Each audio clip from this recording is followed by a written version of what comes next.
Ce que Dieu a fait pour moi. Je ne peux pas tout raconter. Ce que Dieu a fait pour moi. Je ne peux pas tout raconter. Ce que Dieu a fait pour moi. Je ne peux pas tout raconter. Il m'a sauvé, il m'a lavé dans son sang. Ce que Dieu a fait pour moi. Je ne peux pas tout raconter. Ce que Dieu a fait pour moi. Je ne peux pas tout raconter. Ce que Dieu a fait pour moi. Je ne peux pas tout raconter. Il m'a sauvé, il m'a lavé dans son sang. Oh, par lui je crie. Alléluia, Je crie. Alléluia. Je crie. Oh, gloire à Dieu. Par lui je chante. Alléluia, Je chante. Alléluia. Je chante. Oh, gloire à Dieu. Oh, par lui je chante. Alléluia, Je chante. Alléluia. Je chante. Oh, gloire à Dieu. Par lui je chante. Alléluia, Je chante. Alléluia. Je chante. Oh, gloire à Dieu. Par lui je danse. Alléluia, Alléluia. Je danse. Oh, gloire à Dieu. Alléluia, Alléluia. Je danse. Oh, gloire à Dieu. Ce que Dieu a fait pour moi, Je ne peux pas tout raconter. ce que Jésus a fait pour toi, Je ne peux pas tout raconter. ce que Dieu a fait pour moi, Je ne peux pas tout raconter. Il m'a sauvé, il m'a lavé par son sang. ce que Jésus a fait pour moi, Je ne peux pas tout raconter. ce que Jésus a fait pour moi, Je ne peux pas tout raconter. ce que Jésus a fait pour moi, Je ne peux pas tout raconter. Il m'a sauvé, il m'a lavé dans son sang. Hey! en lui je danse, Alléluia, je danse, Alléluia. je danse, oh gloire à Dieu, oui, par lui je chante, Alléluia, je chante, Alléluia. je chante, Oh, gloire à Dieu. oh, par lui je crie, Alléluia, Alléluia. je crie, Hey! oh gloire à Dieu, oh gloire à Dieu, nous sommes rachetés, je crie, Alléluia, je crie, Alléluia. je crie, Oh, gloire à Dieu. nous crions, par lui je crie, Alléluia, ma victoire, Alléluia. je chante, Oh, gloire à Dieu. alléluia.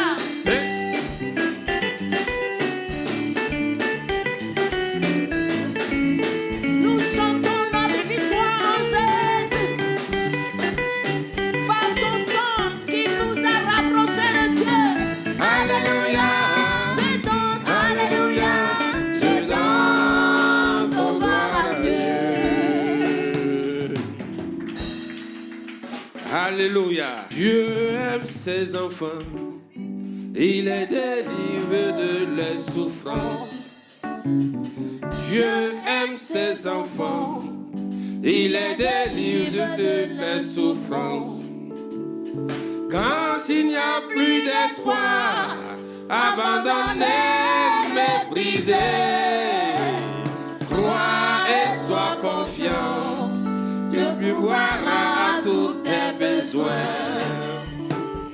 Dieu aime ses enfants, il les délivre de la souffrance.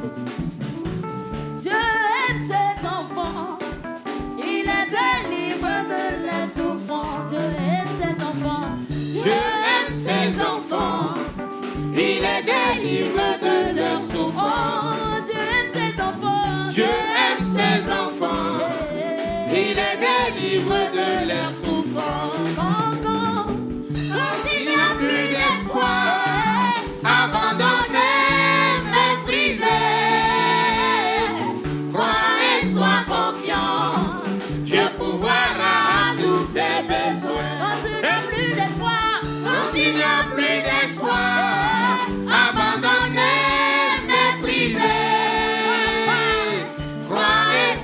confiant.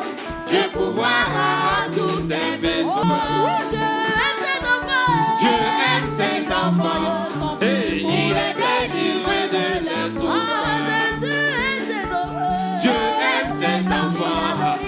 Il est délivré de leurs souffrances. Dieu aime ses enfants. Il est délivré de leurs souffrances. Dieu aime ses enfants. Il est délivré de leurs souffrances. Dieu aime ses enfants. Il est délivré de leurs souffrances. Quand il n'y a plus d'espoir, abandonné, méprisé, crois et sois confiant. Dieu pourvoira à tous tes besoins. Quand il n'y a plus d'espoir dans ta vie, abandonné, méprisé, crois et sois confiant. Dieu pourvoira à tous tes besoins. Dieu aime ses enfants. Il est délivré de leurs souffrances. Dieu aime ses enfants. Il est délivré de leurs souffrances. Alléluia. Le cantique dit que Dieu aime ses enfants. Et à cause de cet amour, il les délivre de toutes sortes de situations. Dieu ne te délivre pas parce que tu es juste au devant de lui. Mais Dieu te délivre parce qu'il t'aime. Dieu te guérit parce qu'il t'aime. Dieu te restaure parce qu'il t'aime. C'est ça. L'amour de Dieu est suffisant pour toi. C'est pour ça que le monde t'aime ou que le monde ne t'aime pas. Sois conscient de l'amour de Dieu pour toi. Il me délivre parce qu'il m'aime. Pas parce que je suis juste au devant de lui. Non. Mais dans un premier temps parce qu'il m'aime. Alléluia. Et ce matin, je crois que l'amour de Dieu pour toi donnera au Saint-Esprit et à l'onction de Dieu de te libérer ce matin de ce fardeau que tu portes. Ce matin, c'est un culte purement prophétique. Donc, tout ce qui sera fait, c'est prophétique. C'est pour ça que je ne veux pas que tu poses le regard sur l'homme de Dieu que je suis. Il ne faut pas regarder mon ventre, pardon. J'ai bu l'eau avant de venir, donc le ventre est sorti. Il ne faut pas regarder parce que je bouge, il ne faut même pas regarder. Sois connecté au Saint-Esprit. Alléluia. Et il faut croire que quelque chose de Dieu doit se produire. Amen. Ou Dieu est vrai ou Dieu n'est pas vrai. Mais pour nous, Dieu est vrai. Nous sommes nés de nouveau, on a le Saint-Esprit, on a la grâce, on a la vie Zoé. Mais les choses sont façon. Il faut dire que ce n'est pas normal. Et ce matin, je crois que tu vas expérimenter. Je crois que je vais expérimenter. Et nous croyons que nous allons tous expérimenter quelque chose de Dieu ce matin. Soyons animés d'une colère sainte. Si nous voulons voir le changement se manifester dans nos vies. Alléluia. Donc le thème de ce matin, c'est la puissance prophétique du sang de Jésus. Apocalypse 12, le verset 11 nous dit, ils l'ont vaincu à cause du sang de l'agneau et à cause de quoi? De la parole de leur témoignage. Et ils n'ont pas aimé leur vie jusqu'à craindre quoi? La mort. Alléluia. Donc si je m'arrête, que je regarde ce verset, ça m'amène à comprendre que le sang de Jésus a accompli quelque chose. Ah oui. Et ma responsabilité, c'est de chercher maintenant à savoir, mais qu'est-ce que ce sang-là, le sang de Jésus-là, qu'est-ce que ce sang-là a pu poser comme action prophétique, a pu poser comme action spirituelle, qui me donne moi aujourd'hui d'être enfant de Dieu, d'en bénéficier. Alléluia. Si je connais comment on appelle ça, les réalités de ce que la croix de Jésus a fait pour moi, si je connais les réalités de la résurrection de Jésus, je dois aussi connaître la réalité de la puissance du sang de Jésus.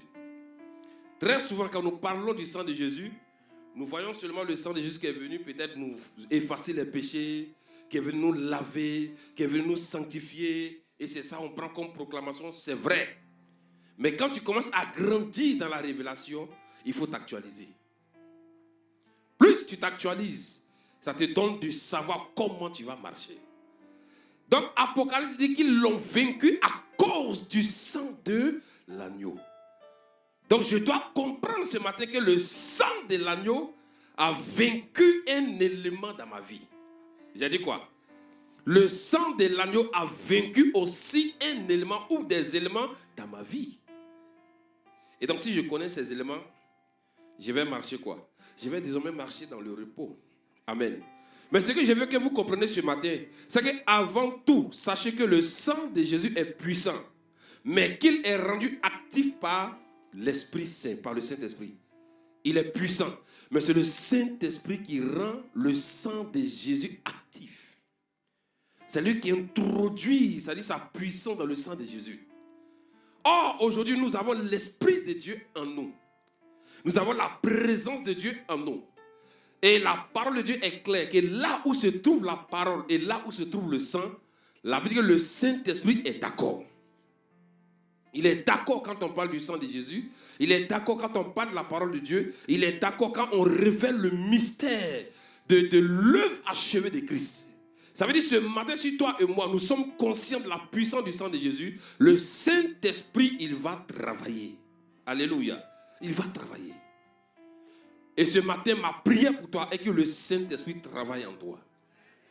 Qu'il travaille en toi. Qu'il opère quelque chose de divin en toi. Qu'il opère quelque chose de surnaturel en toi.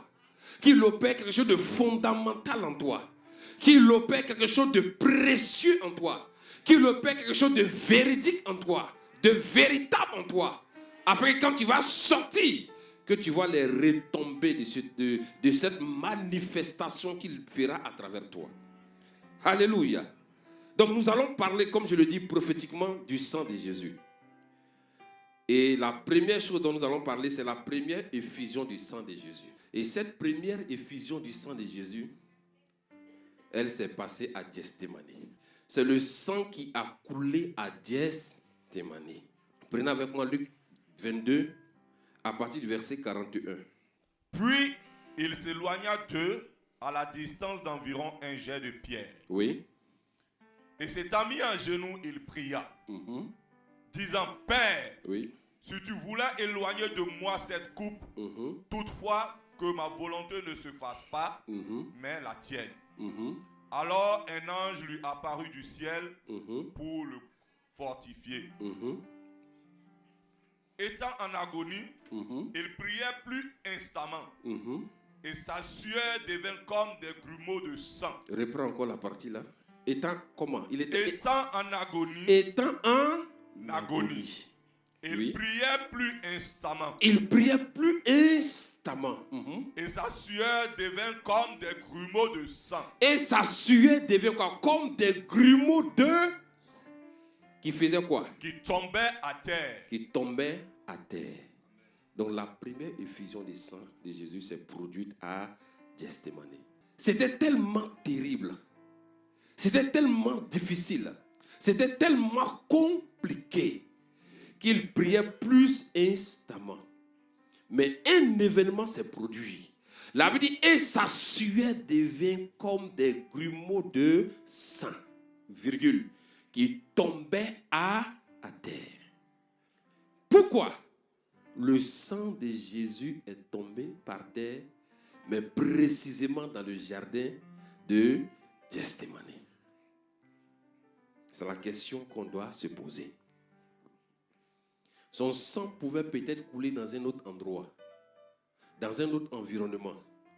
Mais quand nous regardons toutes les actions de Jésus dans la Bible, elles sont des actions prophétiques. Ce n'est pas le fruit du hasard. Le sang de Jésus pouvait couler peut-être sur une montagne, parce qu'il s'y retirait souvent pour aller prier. Mais la Bible précise que là où sa sueur est devenue comme des grumeaux de sang, la Bible précise que c'était dans le jardin de Gethsémani. Ce sang versé à Gethsémani, c'est le résultat du combat qu'opposait la chair de Jésus qui ne voulait pas mourir et son esprit qui voulait accomplir la volonté du Père. Et ce combat-là, il était du fait que la chair de Jésus ne voulait pas accomplir le plan de Dieu, mais l'esprit de Jésus était d'accord pour accomplir la volonté de Dieu. Je dois épouser le plan de Dieu ou je dois refuser le plan de Dieu. Mais pourquoi cela s'est produit à Gethsémani? C'est simplement, si on veut avoir une bonne mémoire, on va se rappeler que c'est dans le jardin d'Éden que l'homme est sorti de la volonté parfaite de Dieu. C'est dans le jardin d'Éden. Dieu te pose l'homme dans le jardin. Cultive-le. Vis dans le repos. Sois dans la tranquillité. Satan est rentré en action. Il a séduit Ève. Et Ève a parlé à son mari. Ils ont mangé la pomme. Et voilà ce qui s'est produit. Le malheur est rentré. Le péché est rentré. Et donc là, il venait de rejeter la volonté de Dieu, qui était de communier avec l'homme, qui était que l'homme vive dans le repos. Qu'est-ce qui va se produire aussi par la suite? Donc, quand nous regardons ce sang qui a coulé à Gethsémani, nous comprenons que désormais, nous avons maintenant la force d'obéir à la volonté de Dieu. Alléluia. En péchant, ils se sont déconnectés de Dieu. Ils ont repoussé la volonté de Dieu. Ils ont rejeté la volonté de Dieu. Et la Bible dit que par la suite, Jésus aussi à Gethsémani, il allait régler en réalité la situation que Jésus vivait à Gethsémani. Il était en train de régler une solution pour l'humanité que nous sommes aujourd'hui. Il devait produire, il devait faire une action qui allait nous donner l'élément premier que Dieu nous avait donné dans le jardin. Donc le sang de Jésus a coulé à Gethsémani premièrement pour que moi j'ai aujourd'hui la force d'obéir à la volonté de Dieu. Me donne la force de résister à la chair et de marcher désormais selon l'esprit. Et comme Jésus le dit dans le livre de Jean 4, le verset 34. Jean 4, 34, qu'est-ce que la Bible nous dit, Olivier? Jésus leur dit, ma nourriture est de faire la volonté de celui qui m'a envoyé. Il dit, ma nourriture c'est de faire la volonté de celui qui m'a envoyé, oui. Et d'accomplir son œuvre. Et d'accomplir son œuvre. Et on se rend compte qu'à Gethsémani, la chair voulait l'amener à renoncer à ce pourquoi Papa Dieu l'a envoyé sur la terre. Voilà d'où a commencé la bataille de la chair. Jésus luttait, il luttait à tel enseigne même que des gens sont venus le fortifier. Pour dire ici là, on ne peut pas t'aider, on ne peut que te fortifier. Mais la décision finale t'appartient. Tu as le choix entre accomplir le plan de Dieu, tu as le choix aussi entre renoncer. Et Jésus dit non, je ne renoncerai pas, mais que la volonté de Dieu soit faite. Donc si j'accepte cette vérité, ça veut dire que désormais moi aussi j'ai le pouvoir de marcher selon la volonté de Dieu. Parce que Jésus a déjà posé l'action prophétique qui me donne aussi de pouvoir épouser la volonté de Dieu. Donc nous pouvons maintenant au moyen de ce sang, avec l'aide du Saint-Esprit, discerner les voies de la chair et discerner les voies de Dieu.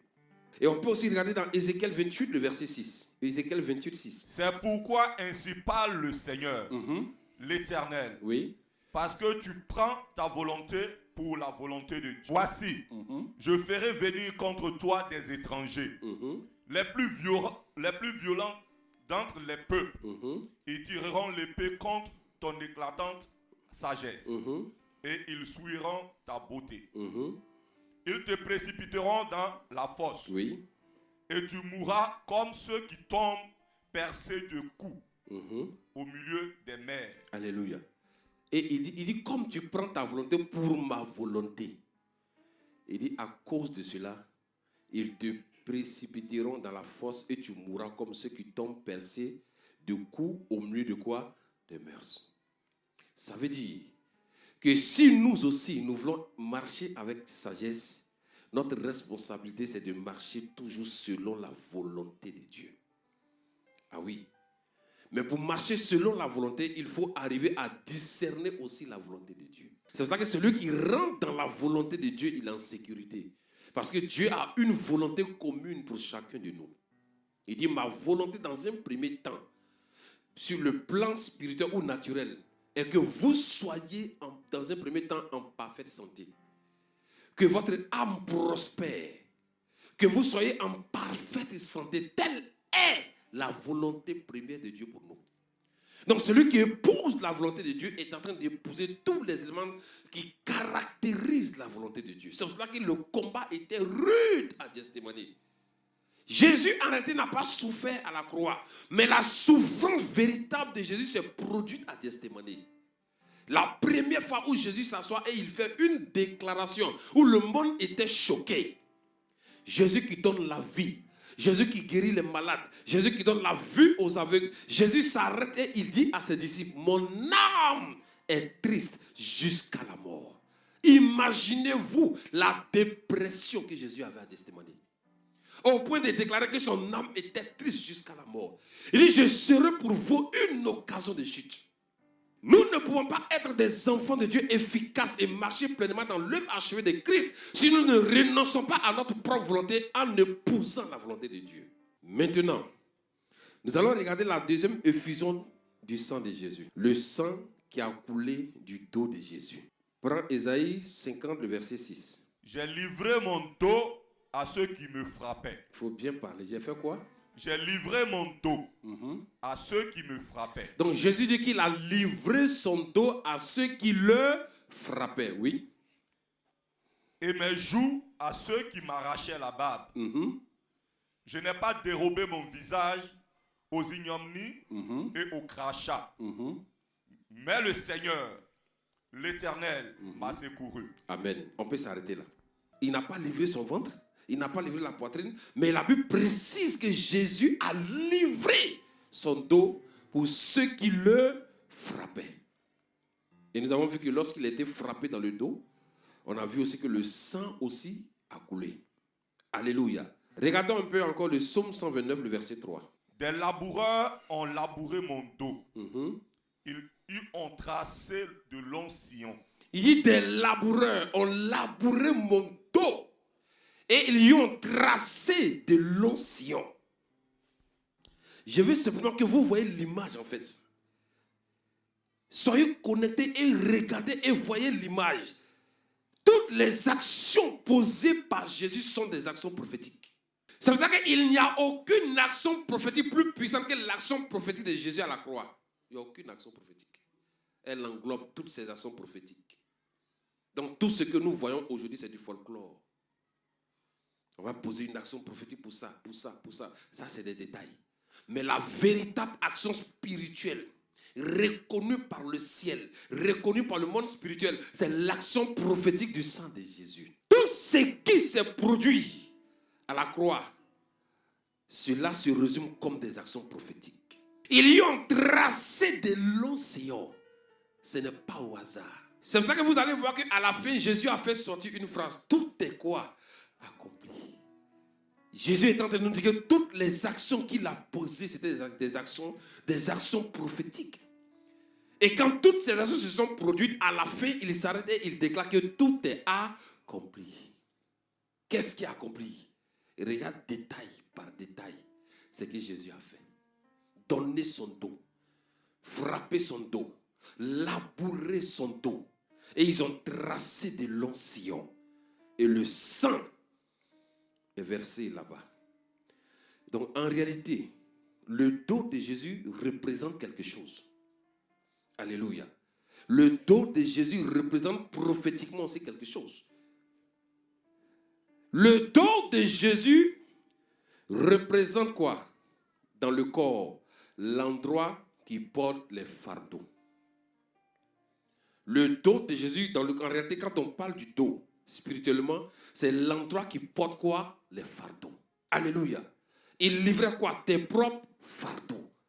Donc le dos représente dans le corps l'endroit qui porte quoi? Les fardeaux. C'est-à-dire que si tu veux porter ton enfant, tu portes ton enfant où? Au dos. Donc si le sang de Jésus a coulé dans un endroit qui porte en réalité les fardeaux, c'est que spirituellement et prophétiquement, quelque chose aussi s'est produit pour moi. Et le dos de Jésus a littéralement été labouré, mutilé, et le sang a versé à cet endroit du corps de Jésus afin que nous ne portions plus de lourds fardeaux. Il a livré son dos pour ne plus que nous portons des fardeaux inutiles, afin que toutes les charges que nous nous efforçons de porter soient quoi? Ôtées. Donc désormais, Jésus nous invite à venir par le moyen de ce sang-là, déposer tous nos fardeaux à ses pieds. Matthieu 11, le verset 28. Venez à moi, Oui. vous tous qui êtes fatigués et chargés, et je vous donnerai du repos. Jésus sait pourquoi il dit ça, j'ai que tu allais dire Amen. Il dit, mon dos a été labouré, mon dos a été chicoté. pour que désormais, vous ne portez plus de fardeau inutile. Mais s'il arrive que vous êtes fatigué et chargé, rappelez-vous de mon don que j'ai donné pour vous. Et venez déposer quoi? Vos fardeaux. Venez à moi, vous tous qui êtes fatigués et chargés. Ça veut dire que tu peux être fatigué mais ne pas être chargé. Celui qui est fatigué, qui n'est pas chargé, on va beau lui parler, il ne changera pas. Mais celui qui est fatigué est chargé. Imaginez-vous, quand tu quittes au champ, pour ceux qui ont fait le champ, tu as travaillé toute la journée, tu es quoi? Tu es fatigué. Mais on ne dit pas, ton papa ne dit pas que comme tu es fatigué, il faut rentrer les bras ballants. Non. Tu es fatigué, mais on te dit, prends le sac de niam, il faut le porter. Tu es fatigué, on te dit, mais on dit à la maman, il faut charger le sac de patates. La cuvette de patates, elle est fatiguée. Mais on dit, on va te charger. Une telle personne, quand tu arrives rapidement là où tu es arrivé, tu es pressé pour qu'on te décharge. Mais si tu es fatigué, que tu n'es pas chargé, tu peux encore faire le malin. Quand tu as rendu, viens, on va t'aider, dis non, j'arrive. Mais quand la personne arrive à la maison avec le fagot sur la tête, il y a des moments où tu n'es même pas encore arrivé. Peut-être que c'est là où il y a le poteau. Mais quand tu arrives, tellement tu es fatigué, tu prends le fagot et tu le jettes. Venez à moi, vous tous qui êtes quoi? Fatigués. Demande à ton voisin, est-ce que tu es fatigué et chargé? Il y a des moments où on te dit, bon, prends peut-être un truc, peut-être un sac de riz. Il faut monter peut-être au 3e étage. Tu es fatigué, mais tu soulèves. Quand tu regardes premier étage, 2e étage, tu es là, toi seul, mais quand tu arrives, tu es tellement pressé pour te décharger. Jésus dit, j'ai donné mon dos pour toi. Mon dos a été labouré. Mon dos a été frappé. Mon dos a été flagellé. Pour que désormais, tu ne marches plus, c'est-à-dire sous le pouvoir de ce jour-là. Que tu te rappelles que j'ai livré mon dos pour que toi, tu sois déchargé. Donc désormais, si tu crois que tu es fatigué, si tu crois que tu es chargé, rappelle-toi de l'action du dos de Jésus et viens te poser simplement ton fardeau à mes pieds. Nous, on dit non. Celui qui n'est pas fatigué et chargé, on ne peut pas l'aider. Il raisonne. Celui qui n'est pas fatigué est chargé. La Bible est tellement précise. Regardez l'image. Quelqu'un qui est fatigué et on met encore des bagages sur lui. Cependant, ce sont nos souffrances qu'il a portées. Cependant quoi? Ce sont nos souffrances qu'il a portées. Donc quand il a livré son dos, il a porté quoi? Nos souffrances. Ça veut dire que ce matin, dis avec moi, j'enlève ma souffrance. Et je l'accroche au dos de Jésus. J'enlève ma souffrance. Et je l'accroche au dos de Jésus. La Bible te dit clairement qu'il a porté nos souffrances. Et tu constates aujourd'hui que tu es en train de souffrir dans un domaine. Arrête-toi, enlève. Ça veut dire que quand nous regardons la Bible, voyons la Bible en la méditant comme des images. C'est de nos douleurs qu'il s'est chargé. La Bible dit qu'il a porté nos souffrances. Oh, de quoi souffres-tu? La Bible te révèle que Jésus a porté tes souffrances. Donc, vois tes souffrances être portées sur Jésus. C'est comme un vêtement qu'on enlève et on porte ce vêtement sur quelqu'un d'autre. Ce matin, enlève simplement ce vêtement de souffrance, accroche-le à la croix de Jésus. Et la Bible, c'est de nos douleurs qu'il s'est chargé. Donc, il a porté nos souffrances et il s'est chargé de nos douleurs. Quelle est la douleur qui te ronge aujourd'hui? Enlève-la ce matin et accroche-la au dos de Jésus. Frappé de Dieu. Frappé de Dieu. Et humilié. Et humilié, oui. Mais il était blessé pour nos péchés. Mais la Bible dit qu'il était blessé. Regardez un peu le dos de Jésus, blessé. Pour nos péchés, oui. Brisé pour nos iniquités. Il a été brisé pour nos iniquités. Brisé, c'est cassé, cassé. Jésus a été cassé, cassé, cassé. Pourquoi? Pour nos iniquités. Point. Virgule. Là, ce n'est plus virgule, mais point, virgule. Pour te dire ce qui va suivre. Prends ça au sérieux. Et qu'est-ce qui suit, Olivier? Le châtiment. Le châtiment. Qui nous donne la paix. Qui nous donne la paix. Est tombé sur lui. Est tombé sur Jésus. Et par ses meurtrissures que nous sommes guéris. Et on te dit, comme le châtiment est tombé sur lui, on te dit maintenant, virgule, c'est par ces meurtrissures que nous sommes guéris. C'est pour ça que je réprime toute forme de maladie. Quel que soit le nom scientifique de la maladie, quel que soit ce que les médecins même ont dit, je fais mentir les médecins ce matin et je proclame la guérison, la restauration, la délivrance dans ton corps maintenant au nom de Jésus. Quel que soit le diagnostic, quel que soit le nom scientifique, quel que soit ce que les médecins ont dit, quel que soit le nombre d'années de la maladie, quel que soit le nombre de la maladie, la durée de la maladie, ce matin je proclame que par les meurtrissures de Christ Jésus, tu es guéri immédiatement. Guérison immédiate. Ton sang est restauré, ton corps est restauré, ta vie est restaurée, tes entrailles sont restaurées, ton système immunitaire est restauré, tes organes vitaux sont restaurés. Tout ce qui est en toi est restauré par les meurtrissures de Jésus. Et je commande à tout esprit qui était à la base de ce mal de lâcher ta vie maintenant, de libérer ton corps maintenant au nom de Jésus. Que toute personne spirituelle qui était assise sur tes entrailles, assise sur ta vie, je le détrône maintenant au nom de Jésus. Je détrône tout esprit humain de la sorcellerie qui combattait ta santé. Je le réprime maintenant au nom de Jésus. Quel que soit ce qui a causé ce mal, ce matin, je proclame la restauration et la guérison au nom de Jésus.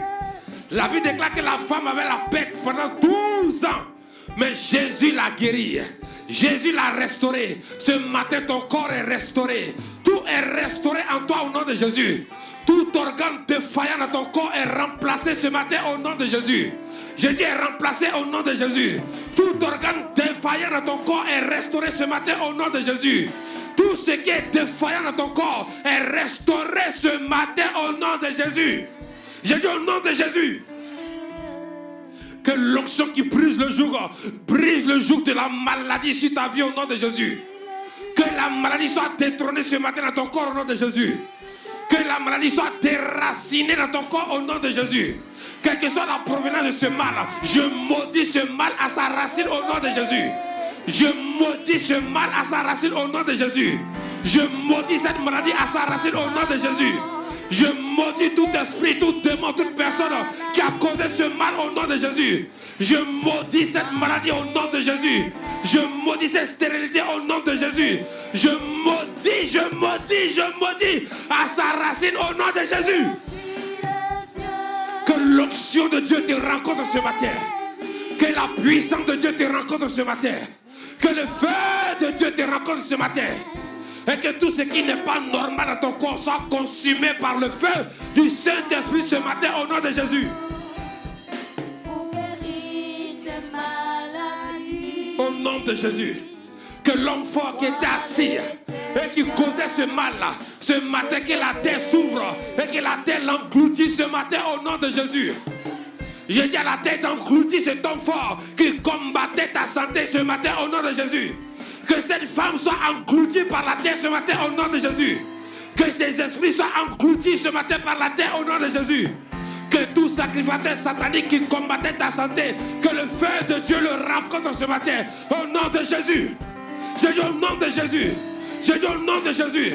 Que tout sacrificateur satanique qui a reçu mandat pour combattre ta vie, que la terre s'ouvre ce matin, que la terre ouvre sa bouche ce matin et qu'elle l'avale au nom de Jésus. Quel que soit le village, quelle que soit la ville, quelle que soit la nation.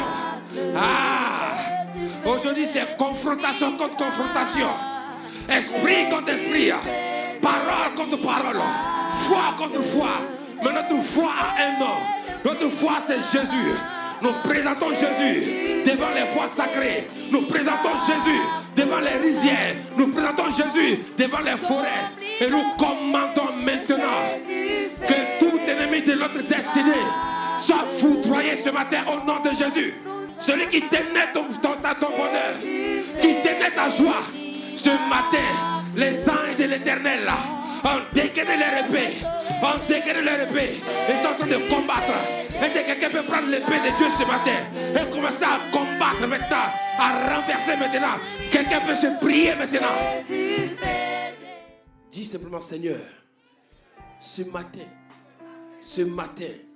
cet homme fort qui contrôlait tout, qui était à la base de la situation, de la maladie ou même de la famille, ce matin, ma prière que j'ai faite, je le crois de tout mon cœur, qu'elle va s'exécuter, elle va s'accomplir, elle va atteindre sa cible. Ce matin, Seigneur, je suis révolté, animé par une colère sainte, et je vais proclamer ta seigneurie, ta seigneurie, ta seigneurie. Terre, écoute les paroles, les instructions. Aujourd'hui même, maintenant même, ouvre ta bouche et engloutis l'homme fort qui contrôlait ma vie, qui agressait ma vie, qui agressait même ma famille, qui agressait ma santé. Terre d'Abidjan, terre de mon lieu de naissance, terre où mon cordon a été enterré. Écoutez bien ces paroles. J'ai dit aujourd'hui même que tous les ennemis de ma destinée, les ennemis de mon étoile, de mon progrès, de ma percée surnaturelle, qu'ils soient engloutis aujourd'hui même. Au nom de Jésus. Troisième effusion de sang. Le sang qui a coulé de la barbe arrachée de Jésus. Alléluia. J'ai livré mon dos à ceux qui me frappaient, mes joues à ceux qui m'arrachaient la barbe. Et il dit quoi par la suite? Je n'ai pas dérobé mon visage aux ignominies et aux crachats. Il dit je n'ai pas dérobé, c'est-à-dire je n'ai même pas enlevé mon visage. Mais j'ai laissé mon visage être défiguré. J'ai laissé mon visage pour qu'on enlève cette barbe-là, qu'on arrache la barbe. Je dis j'ai laissé mon visage. Tu sais pourquoi? À cause de toi. Jésus est venu nous libérer au travers de cette troisième effusion de sang de la honte, de l'opprobre, de tout ce qui nous maintient dans la souillure, dans l'impureté, car la barbe d'un homme représente sa dignité et son respect. Alléluia. Et on peut mieux comprendre. Regardons 2 Samuel 10, le verset 1 à 6. Après cela, le roi des fils d'Amon mourut. Oui. Et Anon, son fils, régna à sa place. David dit, je montrerai de la bienveillance à Anon, fils de Nacha, comme son père en a montré à mon égard. Et David envoya ses serviteurs pour le consoler au sujet de son père. Lorsque les serviteurs de David arrivèrent dans le pays du fils d'Amon, les chefs des fils d'Amon dirent à Hanun, leur maître, penses-tu que ce soit pour honorer ton père que David t'envoie ses consolateurs, des consolateurs? N'est-ce pas pour reconnaître et explorer la ville et pour la détruire qu'il envoie ses serviteurs auprès de toi? Alors Hanun saisit les serviteurs de David, leur fit raser la moitié de la barbe. Il saisit quoi? Les serviteurs de David. Et qu'est-ce qu'il a fait? Leur fit arracher la moitié de la barbe. Il leur fit raser la moitié de la barbe. Et je vous ai dit tout à l'heure, la barbe là, c'est la dignité en fait de l'homme. Et continue. Et fit couper leur habit par le milieu jusqu'au-dessus des cuisses. Oui. Puis il les congédia. David, qui fut informé, envoya des gens à leur rencontre. Oui. Car ces hommes étaient dans une grande confusion. Et le roi leur fit dire, restez à Jéricho jusqu'à ce que votre barbe ait repoussé. Il dit restez où? À Jéricho jusqu'à ce que votre barbe ait repoussé. Et revenez ensuite. Ah, ils ont rasé les barbes. C'est-à-dire on venait de toucher à leur dignité. Le roi dit, bon, restez là-bas. Restez à Jéricho jusqu'à ce que votre barbe ait quoi? Repoussé. Amen. Et revenez ensuite. Et la Bible me dit, Jésus dit, que sa barbe a été quoi? Arrachée. Donc quand la barbe a été arrachée, ce sang qui a coulé à cet endroit-là, c'est pourquoi? C'est pour restaurer ta dignité. Pour ne pas que tu aies honte. Ici, le roi dit, restez cachés jusqu'à ce que votre barbe rasée pousse. Et au moins, ils ont rasé. Mais pour Jésus, ils ont arraché. Quand tu connais tous les aspects prophétiques de ce que Jésus a fait, il y a des choses, même si tu n'as pas grande connaissance, que tu acceptes, tu auras une percée surnaturelle terrible. Pourquoi nous ne prenons pas tous ces éléments-là pour prier avec? Ça, c'est le secret des secrets. Quelle est cette honte-là que l'ennemi veut t'affliger aujourd'hui? Quelle est cette honte, cette humiliation que l'ennemi pense pouvoir t'affliger aujourd'hui? Il faut croire que Jésus a dit enlever ça. Ce matin, tu vas enlever ce vêtement de honte. Tu as dit, Seigneur, j'enlève ce vêtement de honte sur moi ce matin. Je déchire ce vêtement. Parce que Jésus a livré sa barbe pour ne plus que moi, j'ai honte. Pour ne plus que je sois humilié. Déclare que tu enlèves et tu déchires tout vêtement de honte, tout vêtement d'opprobre. Tu déchires tout vêtement de célibat, tout vêtement que toi-même dont tu as connaissance quand tu vois qu'il y a des choses qui ne vont pas ce matin. Pose l'action de foi en disant que tu déchires ce vêtement. La Bible déclare que lorsque Jésus a appelé Bartimée, la Bible dit que Bartimée a enlevé son manteau et il a jeté ce manteau. Ce matin, quel est ce vêtement dont tu as connaissance que tu veux enlever ce matin? Enlève-le toi-même ce matin. Déchire tout vêtement d'opprobre ce matin. Déchire tout vêtement de célibat ce matin. Déchire tout vêtement d'échec ce matin. Déchire. Jésus a livré sa barbe et le sang a coulé pour que tu sois dans la honte. Débarrasse-toi de ce vêtement ce matin, de tout non-accomplissement, de toute inquiétude, de comment le lendemain sera. Déchire ce vêtement du passé. Déchire ce vêtement, enlève-le sur toi. Enlève le vêtement de la pauvreté, de la misère. Enlève ce vêtement que le monde veut t'imposer. Enlève ce vêtement que le diable veut t'imposer. Enlève ce vêtement, enlève-le. Est-ce que quelqu'un peut faire l'action de déchirer, l'action de enlever? Quatrième effusion de sang.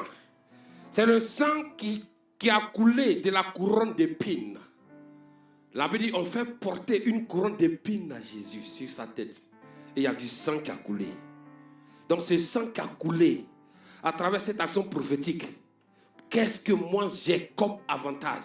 Regardez Marc 15, le verset 17. Il les revêtit de pourpre et posèrent sur sa tête une couronne d'épines qu'il avait tressée. Il quoi? Il le revêtit de pourpre et posait sur qui? Sur sa tête. Une couronne de quoi? D'épines. Qu'ils avaient quoi? Qu'ils avaient tressée. Ils ont posé une couronne d'épines sur lui. Qu'ils avaient tressé. Alléluia. Regarde encore Jean 19, le verset 15. Mais ils s'écriaient, ôte, ôte, crucifie-le. Pilate leur dit, crucifierai-je votre roi? Les principaux sacrificateurs répondirent, nous n'avons de roi que César. Alors il leur livra pour être crucifié. Ils prirent donc Jésus et l'emmenèrent. Donc la couronne d'épines symbolise les difficultés, une vie de blocage, de limitation, de souffrance, d'échec et d'attaque même peut-être au niveau parfois de la tête. Alléluia. Donc cette action prophétique qui a été posée, en réalité me donne désormais la victoire sur toute forme de difficulté. Notre vie chrétienne doit être fondée sur ces actions-là. Mais aujourd'hui, on veut regarder les techniques. Jésus a fait pour ne plus que toi tu sois dans l'échec. Et moi je viens te dire, bon frère, si je veux que tu poses une action prophétique, ne plus dans l'échec. Bon, envoie-moi, ça me fait tellement rire ce truc-là. Envoie-moi une bouteille de coca, on va te donner, puis on va sucrer ta vie. Hein? Et je prends la bouteille de coca, et toi aussi tu viens comme ça, tu viens t'arrêter devant comme ça, pourtant tu réfléchis bien, tu as une conscience, tu sais lire. Et moi je viens te dire, viens. Toi aussi tu viens, viens. J'ai dit, bon, tu sais, pour que ta vie soit sucrée, prends une bouteille de coca, tiens. Tu es d'accord? Oui. Tu veux que je prenne l'action? Tu dis oui. J'ai fait ça sur toi. Hein? Comme le coca est sucré, ta vie sera sucrée. Tu dis oui, il faut faire. Et je vais sur toi. Toi, une demoiselle belle fraîche. On vient verser coca sur toi pour t'humilier. Oh, Jésus dit que son visage a été défiguré. Pour que toi, tu sois défiguré par l'échec et les blocage. Toi, tu dis Coca va sucrer ta vie. C'est une insulte à l'œuvre que Jésus a faite. Je peux parler haut et fort. Parce que celui dont je parle a payé le prix de façon légale. Jésus n'est pas un coupeur de route. Jésus n'est pas un blasphémateur. Jésus n'est pas un imposteur. Mais Jésus a payé le prix de façon légale. Il a versé son sang devant le bois sacré. Et il m'a enlevé du bois sacré. Il a versé son sang devant les forêts sacrées. Et il t'a enlevé de ces forêts sacrées. Il a versé son sang devant les montagnes sacrées. Et il t'a enlevé. Il a versé son sang même devant la mer. Devant l'eau. Il a versé son sang. Et il a dit à l'esprit des eaux, désormais elle ne t'appartient plus, mais elle m'appartient. Et si elle m'appartient, elle a droit au mariage. C'est ça la vérité. Il a donné son sang. Quand on te parle de rachat, ça dit que tu étais quelque part. Et quelqu'un est venu donner un prix et t'a racheté. Médite là-dessus. J'étais où? 5e effusion de sang. Le sang qui a coulé des mains de Jésus. Alléluia. Le sang qui a coulé des mains de Jésus cloué à la croix. Donc les mains de Jésus clouées à la croix, ce sang qui a coulé, qu'est-ce que moi j'obtiens prophétiquement? Maintenant, regarde dans Jean 20, le verset 25 à 27. Les autres disciples lui disent donc, nous avons vu le Seigneur, mais il leur dit, si je ne vois dans ses mains la marque des clous, et si je ne mets mon doigt dans la marque des clous, et si je ne mets ma main dans son côté, je ne croirai point. Verset 26. 8 jours après. 8 jours après encore. Les disciples de Jésus étaient de nouveau dans la maison. Ils étaient de nouveau dans la maison. Et Thomas se trouvait avec eux. Oui. Jésus vint, les portes étant fermées. Se présenta au milieu d'eux et dit, il se présenta au milieu d'eux et dit, la paix soit avec vous. Puis il dit à Thomas, avance ici ton doigt. Fais avancer ton doigt parce que je sais que c'est toi tu veux vérifier. Et regarde mes mains. Il dit, regarde mes mains. Avance aussi ta main. Avance aussi ta main. Et mets-la dans mon côté. Et mets-la dans mon côté. Et ne sois pas incrédule. Et ne sois pas incrédule. Mais crois. Mais crois. Amen. Donc ça veut dire que les mains de Jésus ont été percées. Vous allez voir, regardez Actes 5, le verset 12. Beaucoup de miracles et de prodiges se faisaient au milieu du peuple par les mains des apôtres. Va doucement. Beaucoup de miracles et de prodiges se faisaient au milieu du peuple par les mains. Par quoi? Des apôtres. Les mains. Donc les mains sont l'outil de travail. Donc les mains percées de Jésus, c'est pour nous donner de pouvoir utiliser ces mains pour faire quoi? Des prodiges. Pour faire quoi? Des miracles. La Bible dit, dans le livre de Marc 16, le verset 17, il dit, voilà, vous vous imposerez quoi? Les mains à qui? Aux malades. Et les malades seront quoi? Guéris. Le Seigneur a dit aussi dans sa parole qu'il bénit l'œuvre de nos mains. Alléluia. Donc l'action prophétique du sang de Jésus en fonction des mains te donne d'avoir des mains surnaturelles pour opérer la guérison. Mais Dieu aussi a dit qu'il va bénir l'œuvre de tes mains. Voilà pourquoi le sang de Jésus a jailli à travers les mains de Jésus. Deutéronome 2, le verset 7. Car l'Éternel, ton Dieu, t'a béni dans tout le travail de tes mains. Car l'Éternel, ton Dieu, t'a béni dans quoi? Tout le travail de tes mains. Il t'a béni dans tout le travail de tes mains. Tout ce que tes mains vont toucher, ça va réussir. Donc ouvre tes mains et rends grâce à Dieu parce que l'œuvre de tes mains désormais est bénie. Il a le pouvoir de nous donner une orientation claire pour dire, mon fils, désormais voilà ce que tu dois faire. Investir dans ce domaine. Et quand tu vas le faire, dis, je vais apporter ma bénédiction. Donc les mains percées de Jésus nous donnent d'avoir des mains d'une bénédiction extraordinaire. Extraordinaire. Tout ce que tes mains vont toucher doit prospérer. Même si tu t'amuses à vendre la bouillie, comme tes mains ont touché, tu seras prospère dans cette bouillie. Mais si tu vends de la loco avec tes mains, tu verras que l'œuvre des mains sera bénie. C'est clair, c'est un principe divin établi. Quel que soit ce que tu vas faire dans ces temps-ci, je prie que Dieu ouvre ton esprit, qu'il te donne d'avoir un esprit qui va avoir la connaissance pour réaliser des choses. Et ce que tu vas réaliser en cette fin d'année, tu seras surpris de voir la prospérité du Seigneur s'attacher à toi. Alléluia. 6e effusion de sang. Le sang qui a coulé des pieds cloués de Jésus. Prenons le psaume 22, le verset 19-17. Car des chiens m'environnent. Car des chiens m'environnent, oui. Une bande de scélérats, Des scélérats. scélérats rôdent autour de moi. Oui. Ils ont percé mes mains et mes pieds. Ils ont percé mes mains et mes pieds. Je pourrais compter tous mes os. Eux, ils observent, ils me regardent. Oui. Ils se partagent mes vêtements. Ils tirent au sort ma tunique. Yes. Ils se partagent mes vêtements. Ils tirent au sort ma tunique. Donc regarde l'humiliation qu'il a subie à cause de toi et à cause de moi. Quelle est l'action prophétique que moi je gagne dans ça? Dans les pieds percés de Jésus. Je gagne quoi?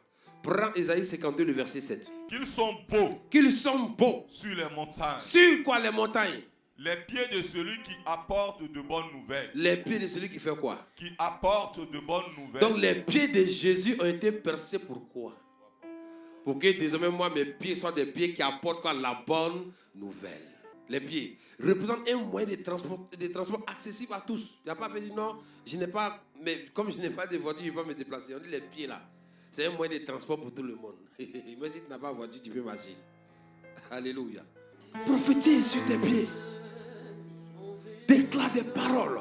La Bible dit qu'ils sont beaux sur les montagnes, les pieds de celui qui apporte la bonne nouvelle. Qu'il publie la paix. De celui qui apporte la bonne nouvelle. Qui publie le salut. De celui qui dit à Sion, ton Dieu règne. Que tes pieds annoncent la bonne nouvelle. Que ta marche soit une marche glorieuse en cette fin d'année. Que ta marche soit une marche spéciale, une marche de repos, une marche magnifique. Que ta marche soit une marche où tu verras la gloire de Dieu. Que ta marche soit une marche spirituelle, une marche surnaturelle.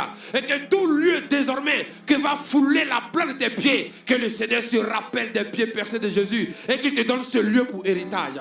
Que ton lieu de travail te soit donné pour héritage. Que ton lieu de commerce te soit donné pour héritage. Que ton lieu là où il y a tes affaires te soit donné pour héritage.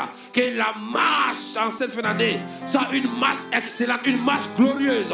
Et je prophétise que tu marches et ta marche va de gloire en gloire. Tu marches de gloire en gloire. Tu marches de succès en succès. Tu marches de victoire en victoire. Que ta marche soit une marche victorieuse en cette fin d'année. Que ta marche soit une marche victorieuse en cette fin d'année. Que ta marche soit une marche victorieuse en cette fin d'année au nom de Jésus.